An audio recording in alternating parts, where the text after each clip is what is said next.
جئنا إلى الدنيا كي ندعو إلى الله، لننشر الخير في الكون الذي حارى، ونرسل العطر من روض الهدى الزاهي، ويشرق السلم أنوارا وأنوارا. جئنا إلى الدنيا كي ندعو إلى الله، لننشر الخير في الكون الذي حارى، ونرسل العطر من روض الهدى الزاهي، ويشرق السلم أنوارا وأنوارا. الله الله الله أكبر الله. نبينا صلى الله عليه وآله وسلم وحوليه أعماش ونكسن أدقدقا وأغفر مرا انتينا إيمان فتنوين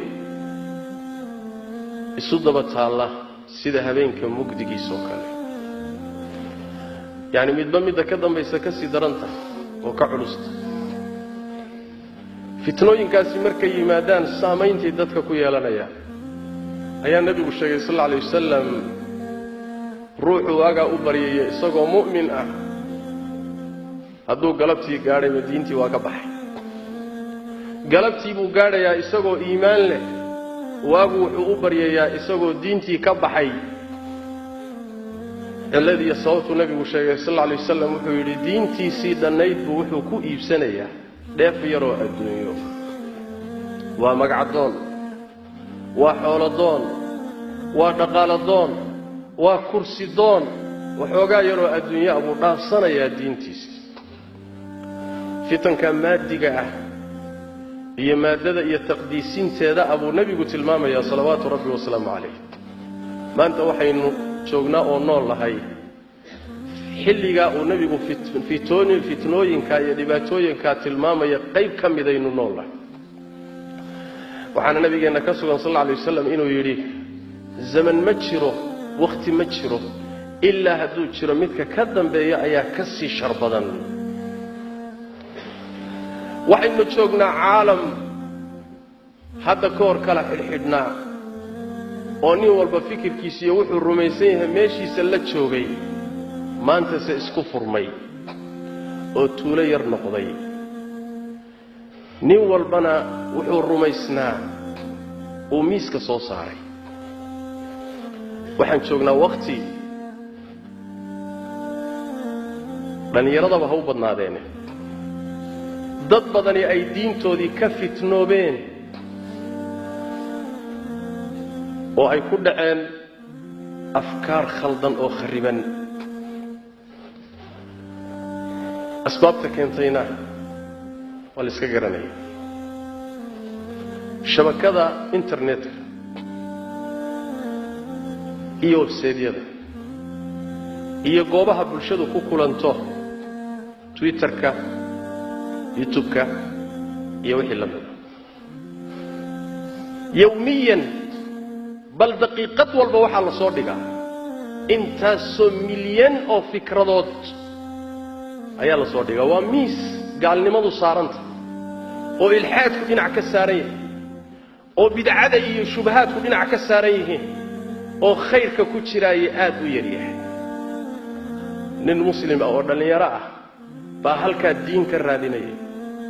muska iyo xidhka iyo miiska qashinku ka buuxo ayuu rabaa inuu khayr iyo hanuun kala kulmo markaasuu halkaa diin ka raadinaya masaa'ibta khaasatan da'yarta haysato halkaasaa waxaa inooga soo baxaya nabigeenna xadiidkiisii salawaatu rabbi wasalaamu calayh axmed iyo tabaraani iyo keyrkood ay soo saareen min xadiidi cuqbat bni caamir ina allaha la yacjab min ashaab alladii laysat lahu sabwa allah wuxuu la cajabaa wax lala cajabaana ah ruux dhallinyaro ah oo aan lahayn leexasho lahayn laana da'da dhallinyarada la joogo oo ruuxu uu da'yar yahay cilmigiisa iyo caqligiisu ma bisla xilligii waalidku gacanta ku hayay oo caqli iyo waaye aragnimo lagu maamulayayna waa ka soo baxoo bannaanku u soo baxay caqli iyo garaad ku filanna ma hayo wuxuu marka qarka u saaran yahay wax kasta oo ku yimaadaba inuu liqo afkaar fara badan buu marka liqayaa mana mantagi karo wax badan baa ku tagahaya uusan soo celin karaynin halkaasuu marka wax ka raadinaya aafa badan oo haysata weeye da'yarta u badan in badan oo muslimiinta ka midana mushkila ku haysa haddaba waxaad u baahan tahay masaa'ibtan isdaba taaliya fitankan dad badan la kacays qaar mana diineed bay huwa yihiin qaarna waa qayaxan yihiin oo waa qaawan yihiin seed uga badbaadi kartaa asbaab iyo dadaal iyo tawfiiq alle tabaaraka wa tacaala wax rabbigan bixiyo tabaaraka wa tacaala oo ina siiyo waxa ugu qaalisan iimaanka kadib in dariiqa saxda ilaahay kugu sugo tabaaraka wa tacaala ku tuso ku waafajiyo kadibna kugu sugood ku dhimato wax ilaahay bixiyo waxyaalaha ugu qaalisan bay ka mid tahay saas daraadeed baa rabbigeen tabaaraka wa tacaala wuxuu inugu hanuuniyey inaan maalinkiiba intaasoo goor weydiisanno ihdina asiraata almustaqiim allow dariiqa toosan nagu hanuuni kuwii aad u nimcaysay dariiqooda allow nagu hanuuni akhyaartiiyo dadkii ilaahay doortay jidkay mareen allow nagu hanuuni kuwaad u cadhootay jidkooda allow naga duu kuwa lumayna jidkooda allow naga leex jidkaa toosanee akhyaartu martayna allow nagu hanuuni maalinkiiba intaasoo goor buu rabbi ina baray inaynu weydiisannoon barino wax ka qiimo badani hadduu jiro halkaasaa la gelin lahaa laakiin waxa ugu qaalisanee ugu qiimo badan waa inaad dariiqa toosan hesho kuna sugnaato kuna dhimato haddaba waxyaalaha loo baahan yahay inaynu ku dadaallo asbaabta inoogu kaalmaynaysa waxaa ka mid a kow in aynu baranno diinta rabbi tabaaraka wa tacaala cilmigu waa midka dariiqa kuu iftiiminaya waa midka shirkiga ku tusaya jaahiliyada ku tusaya bidcada ku tusaya tawxiidka iyo sunnada iyo wixii ilaahay jecel yahayna ku tusaya dariiqa jannana kugu hanuuninaya haddii aadan aqoon lahayn khatar waxaad ugu jirtaa inaad gasho meel aadan ka soo laaban karayn nabigeennana waxaa ka sugan salawaatu rabbi wasalaamu calayh inuu yidhi cilmiga ruuxii dariiq uu maro dariiq mara cilmi uu ku raadinayo ilaahay baa dariiqa jannada u sahla lianna cilmiga laftiisaaba dariiqii jannada ah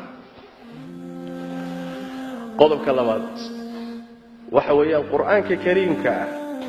inaad la saaxiibto barashadiisa fahamkiisa ku dhaqankiisa akhrintiisa inaad la noolaato ood garab ka dhigato maxaa yeele rabbigeen tabaaraka wa tacaala wuxuu inoo sheegay ina hada alqur'aana yahdii lilatii hiya aqwam qur'aankani dariiq la maro midka ugu toosnaan badan buu idinku hanuuninaya idin tusayaa dariiq la maro ka ugu toosan ee ugu fiican ayuu qur'aanku ku tusayaa iyo kugu hanuuninaya allana tabaaraka wa tacaala sidoo kale wuxuu ina yidhi qad jaa'akum min allahi nuurun wa kitaabun mubiin xagga alle waxaa idinka yimid nuur iftiin iyo kitaab cad yahdii bihi allahu man ittabaca ridwaanahu subula asalaam cidda raacda kitaabka isaga ah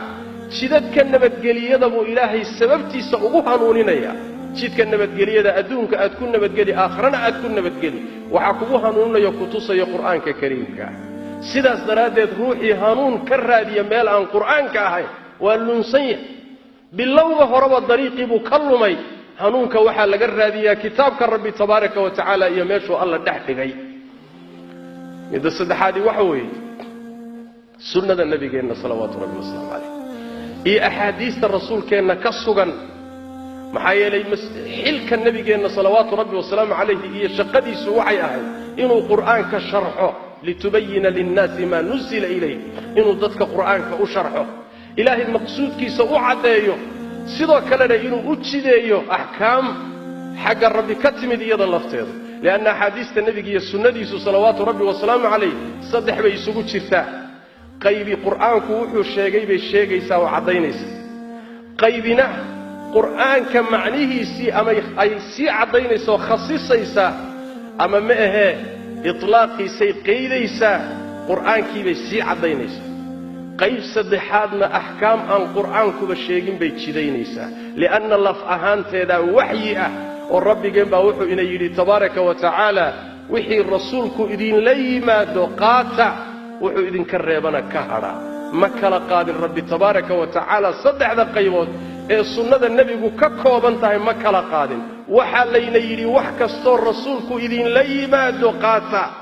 وحكستو إذن كربنا كهرب ربي تبارك وتعالى لأن السنة النبي هو مصدر مضح بنان ووحينوتشي دي يوم قرآنك هي السنة النبي قلنا صلوات ربي وسلام عليه حديقي سمرك إني نقول لك السنة دي سويه أي تري انتينو برانو أينو قبصناي أيضنا هو طريق اللبات أما هو الشيء الصدحات إنو ضماني كرا إن أن طريقة إنان كدعينو كاللي حنينو إنو كسقنا عنه الله تبارك وتعالى خيري وناكو ينسي سأصدرادت بربيقين تبارك وتعالى وعليه وإن تطيعوه تهتدوا هداد نبي محمد أطيعدان والهنون إيسان هداد أمركي سيشان والهنونتين هداد وحو إذن كربي كاللي حتان والهنونتين حيالي إساقا دادك وحو يا طريقة توصا وإنك لتهدي إلى صراط مستقيم نبي محمد ودادك وحا تصيسا طريقي توصنابا دادك تصيسا يوكو هنونيسا ربي جيبا يلي تبارك وتعالى هداد تليجرام هيستيدنا ودرسة هداد فيسبوك هيستيدنا لحرير يوتيوب كان نقدعوا والسلام عليكم ورحمة الله وبركاته.